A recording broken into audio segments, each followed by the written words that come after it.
எனக்கு இடுப்பு பயங்கரமா வலிக்குது டாக்டர். இடுப்புல இருந்து கால் வரைக்கும் நரம்பு இழுத்து பிடிச்ச மாதிரி இருக்கு. அதுவும் நைட்டு தூங்கும் போது பயங்கரமா தூக்கம் டிஸ்டர்ப் ஆகுது. அதுவும் ஸ்பெஷலா மிட் நைட்ல தான் இந்த பெயின் அதிகமாகி தூங்கத்துல எந்திரிச்சு உட்காந்துக்கிறேன் டாக்டர். நான் நடக்கும் போது இழுத்து பிடிச்சிட்டே இருக்கு டாக்டர். கால் வந்து மறுத்து போற மாதிரியே இருக்கு டாக்டர். ஒரு சைட்ல இருந்து இன்னொரு சைடு திரும்ப முடியல டாக்டர். இந்த மாதிரி சிம்டம் எல்லாம் இருக்கு அப்படின்னா உங்களுக்கான வீடியோ தாங்க இது. டீட்டெயிலா என்ன மாதிரி டிஸ்க் பல்ஜ் இருக்கு, எந்த நரம்பு போய் அதை அழுத்துது, பிளஸ் என்ன மாதிரி ட்ரீட்மெண்ட் எடுக்கணும் அப்படிங்கறத டீட்டெயிலா சொல்லியிருக்கேன். இதை நல்லா ஸ்கிப் பண்ணாம பாருங்க கம்ப்ளீட்டா. கடைசியில ட்ரீட்மெண்ட்ஸ்க்கு என்னென்னலாம் பண்ணணும் அப்படிங்கறதையும் சொல்லியிருக்கேன். ஹாய் ஃப்ரெண்ட்ஸ், சயாட்டிக்கானா என்ன டாக்டர், டிஸ்க் பல்ஜ்னா என்ன டாக்டர், இதுக்கு நிரந்தர தீர்வே கிடையாதா, டிஸ்க் பல்ஜுக்கு கண்டிப்பா சர்ஜரி தான் தேவையா, சர்ஜரி இல்லாம சரியே ஆகாதா அப்படிங்கிற உங்களோட எல்லாத்தோட क्वेश्चनக்கும் இன்னைக்கு நான் ஆன்சர் பண்ண போறேன். இன் டீட்டெயிலா சொல்ல போறேன். அதாவது டிஸ்க் பல்ஜ் என்னென்ன மாதிரி டைப்ஸ்ல இருக்கு, பிளஸ் எங்கெல்லாம் டிஸ்க் பல்ஜ் வரும், அதுக்கு என்ன மாதிரியான ட்ரீட்மெண்ட்ஸ் எல்லாம் நீங்க அப்ரோச் பண்ணணும் அப்படிங்கறத டீட்டெயிலா பேச போறோம். சோ இந்த வீடியோவை கடைசி வரைக்கும் ஸ்கிப் பண்ணாம பாத்துக்கங்க. சோ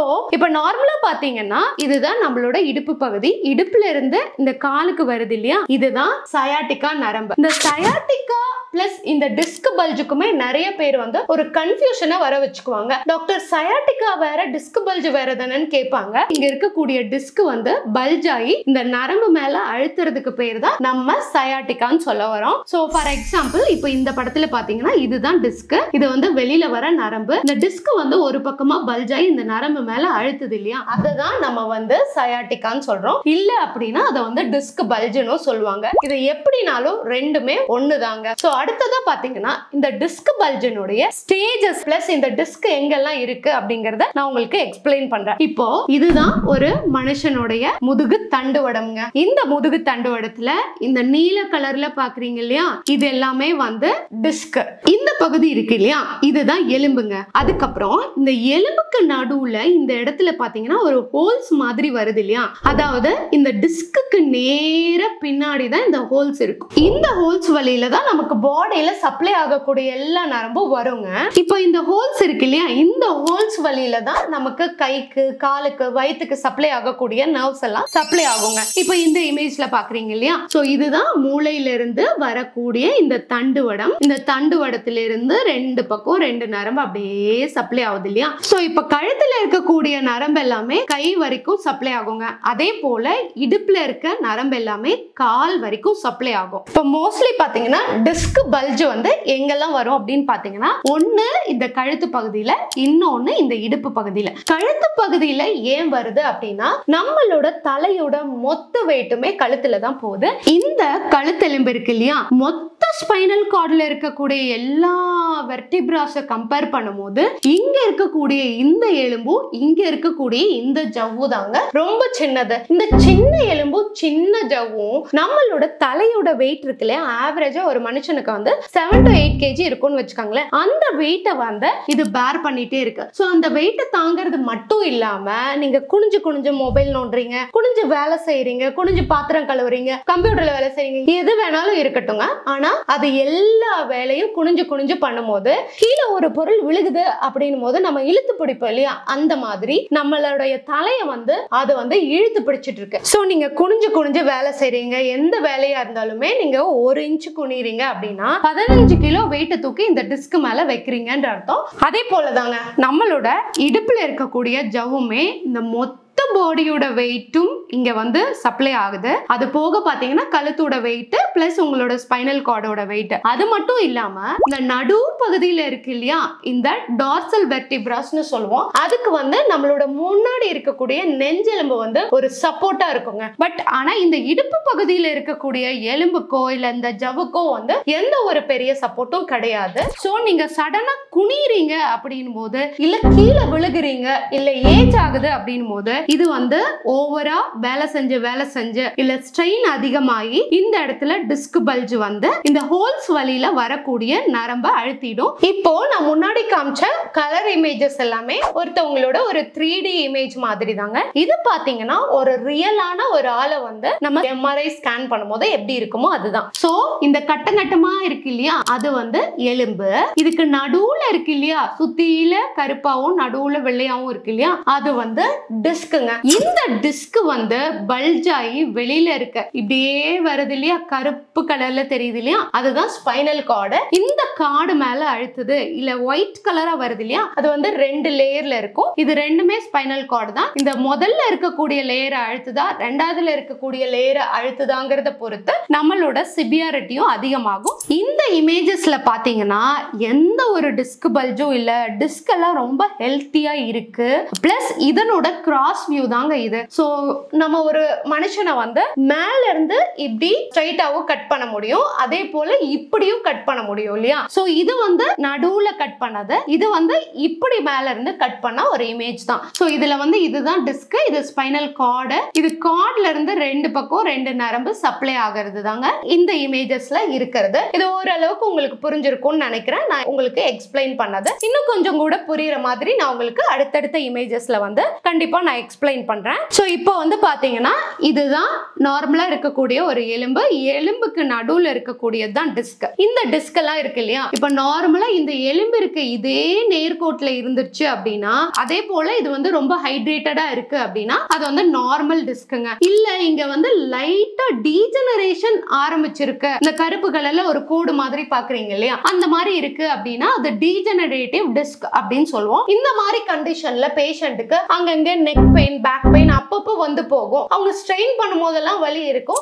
ரெஸ்ட் எடுத்தாங்கன்னா பெட்டர் ஆயிடும். சோ பெருசா எந்த தொந்தரவும் இல்லாதனால நம்ம என்ன நினைச்சிடுவோம், நம்ம வேலை செஞ்சதுனால தான் வலி வருது அப்படின்னு நினைச்சிடுவோம். அதுக்கு அடுத்து இருக்க இமேஜஸ்ல பாத்தீங்கன்னா இந்த டிஸ்க் இருக்கு இல்லையா, லைட்டா இந்த இடத்துல வெளியில வந்திருக்கு. இந்த ஹோல்ஸ் பாருங்க ரொம்ப கிளியரா இருக்கு, இங்க வந்து லைட்டா வெளியில வந்திருக்கு இல்லையா, இதுதான் நம்ம டிஸ்க் பல்ஜ் அப்படின்னு சொல்லுவோம். இந்த டிஸ்க் பல்ஜே நிறைய ஸ்டேஜஸ் இருக்கு, அதை நான் உங்களுக்கு காமிக்கிறேன். இப்போ இந்த படத்துல இருக்கிறது பாத்தீங்கன்னா இந்த டிஸ்க் பல்ஜ் வந்து நல்லா வெளியில வந்து நரம்பு வந்து ரொம்ப கம்ப்ரஷன் பண்ணிருக்கு. அதுக்கு அடுத்தது பாத்தீங்கன்னா இது வந்து இந்த டிஸ்கோட ஹைட் இருக்கு இல்லையா, இதனோட ஹைட் இங்க எல்லாம் நார்மலா இருக்கு, இங்க வந்து கம்மி ஆயிடுச்சு. மோஸ்ட்லி பாத்தீங்கன்னா வயசு அதிகமானவங்களுக்கு இந்த தின்னிங் ஆஃப் டிஸ்க் வந்து இருக்கும். ஏஜ் ஆக ஆக அந்த டிஸ்க் வந்து கொஞ்சம் கொஞ்சமா தேய ஆரம்பிக்கும் அப்படின்னு வச்சுக்கோங்களேன். இப்போ இதே வந்து நான் உங்களுக்கு எம்ஆர்ஐல எப்படி இருக்கும்னு நான் காமிக்கிறேன். சோ இப்போ வந்து இதுதான் உங்களோட ஸ்பைனல் கார்டு, இதுதான் கட்டம் கட்டமா இருக்கிறதெல்லாம் எலும்பு, எலும்புக்கு நடுவுல இருக்கிறது எல்லாமே டிஸ்க். இப்போ இந்த டிஸ்க் பாத்தீங்கன்னா சுத்தியில கருப்பாவும் நடுவுல வெள்ளையாவும் இருக்கணும், இதே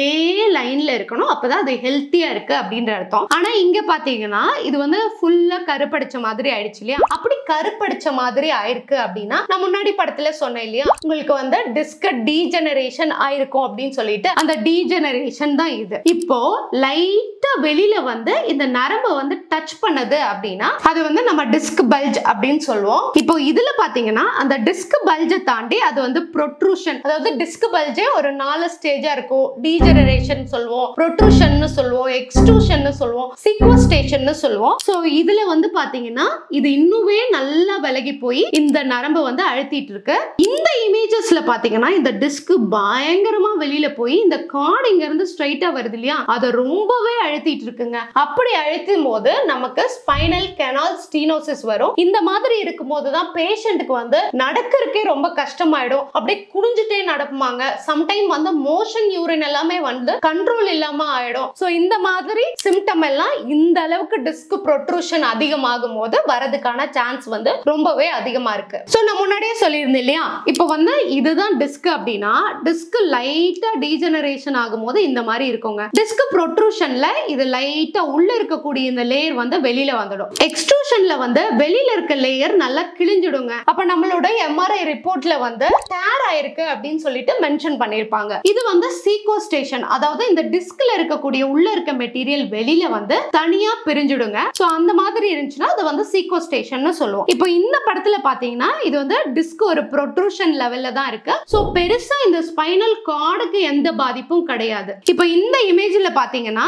இந்த டிஸ்க் பாத்தீங்கன்னா டிஸ்க் ப்ரொட்ரூஷன் ஸ்டேஜ்ல தான் இருக்கு. அதனால 2 பக்கம் 2 நரம்பு லைட்டா போயிட்டு இருக்கு. பிளஸ் இந்த ஸ்பைனல் கார்டு வந்து நல்லாவே தெரியுது. பட் ஆனா இந்த இடத்துல பாத்தீங்கன்னா இந்த டிஸ்க் நல்லா பல்ஜ் ஆகி ஒரு பக்கமா உங்களுக்கு வெளியில வர நரம்ப கம்ப்ளீட்டா அழுத்திட்டு இருக்குங்க. அது வந்து நம்மளோட சைடு வியூல பாக்குறோம் அப்படின்னா இந்த அளவுக்கு சிவியரா இருக்கும். சோ இதுக்கும் கம்பேர் பண்ணி பாத்தீங்கன்னா இது ஓரளவுக்கு உள்ள இருக்கு, இது நல்லாவே வெளியில இருக்கு. சோ ஜெனரலி நீங்க டாக்டர் கிட்ட போறீங்கன்னா நீங்க என்ன கேட்பீங்க, டாக்டர் எனக்கு எக்ஸசைஸ் மூலமாவே சரியாயிடுமா டாக்டர், இல்ல வந்து இதை நான் ரெஸ்ட்ல இருந்தாலே சரியாயிடுமா அப்படின்னு எல்லாம் கேட்பீங்க இல்லையா. இப்போ இந்த 2 இமேஜஸும் உங்களால கம்பேர் பண்ண பண்ண முடியுது இல்லையா? கம்பேர் பண்ணும்போது உங்களுக்கு இந்த இடத்துல சிவியரா இருக்கு, இந்த இடத்துல வந்து மைல்டா இருக்கு இல்லையா? சோ இத பொறுத்து தாங்க நம்மளோட ட்ரீட்மெண்ட் வந்து அமையும். நமக்கு வந்து எக்ஸசைஸ் மட்டும் போதுமா, ரெஸ்ட் மட்டும் போதுமா, இல்ல நம்ம ட்ரீட்மெண்ட் அளவுக்கு போகணுமா அப்படிங்கறது இந்த டிஸ்க் பல்ஜ் எந்த ஸ்டேஜ்ல இருக்குங்கிறத பொறுத்து தான் நம்ம டிசைட் பண்ணணும்.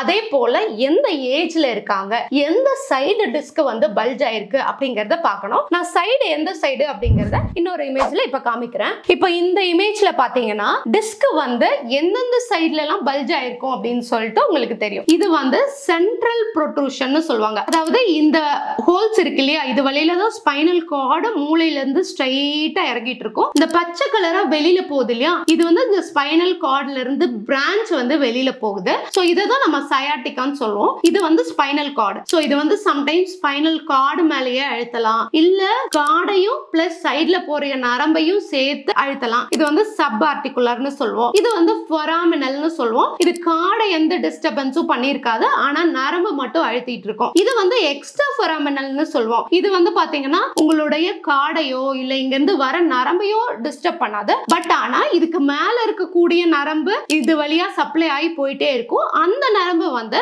இது வந்து டிஸ்டர்ப் பண்ணும். சோ இத பொறுத்து தாங்க நம்மளுடைய மோட் ஆஃப் ட்ரீட்மெண்ட் என்ன அப்படின்னு சொல்லிட்டு நம்ம ஹாஸ்பிடல்ல வந்து டிசைட் பண்ணுவோம். அதாவது சென்ட்ரல் ப்ரொட்ரூஷன் இருக்குன்னா அவங்களுக்கு ஒரு வகையான எக்ஸசைஸ், ஒரு வகையான ட்ரீட்மெண்ட் போகணும். இதுவே ஃபொராமினல் அப்படின்னா அவங்களுக்கு வேற மாதிரி எக்ஸசைஸ் பண்ணணும். ஏன்னா ஃபொராமினல்னா அவங்களுக்கு இப்போ ஃபார் எக்ஸாம்பிள் பேஷண்ட்டுக்கு வலது பக்கம் நரம்பு அழுத்திட்டு இருக்குன்னா அவங்களால வலது பக்கம் படுத்தாலே டாக்டர் என்னால அந்த சைடு திரும்பி படுக்கவே முடியல டாக்டர், அந்த பக்கம் படுத்தாலே வலிக்குது அப்படின்னு சொல்லுவாங்க. இன்கேஸ் அது சென்ட்ரல் ப்ரொட்ரூஷனா இருந்துச்சுன்னா டாக்டர் எனக்கு நேரா படுத்தா ரொம்ப பெயினா இருக்கு, என்னால நேரா படுக்க முடியல, அதே போல நேரா நடக்க முடியல, என்னால குனிஞ்சிட்டு தான் நடக்க முடியுது அப்படின்னு சொல்லிட்டு கம்ப்ளைண்ட் சொல்லிட்டு வருவாங்க. சோ ஒரு சைடு டிஸ்க் ப்ரொட்ரூஷனுக்கும் ஒரு மாதிரி சிம்டம் வந்து இருக்குங்க. அதை பொறுத்து தான் நம்ம என்ன பொசிஷன்ல உட்கார வச்சு ட்ரீட்மெண்ட் பண்ணணும், எப்படி படுக்க வச்சு ட்ரீட்மெண்ட் பண்ணணும், என்ன மாதிரி எக்ஸசைஸ் கொடுக்கணும் அப்படின்னு சொல்லிட்டு டிசைட் பண்ணுவோம். இன்னும் நிறைய பேருக்கு என்ன டவுட் இருக்கும் அப்படின்னு பாத்தீங்கன்னா, டாக்டர் நம்ம வந்து ஆயுர்வேதா ட்ரீட்மெண்ட் போலாமா,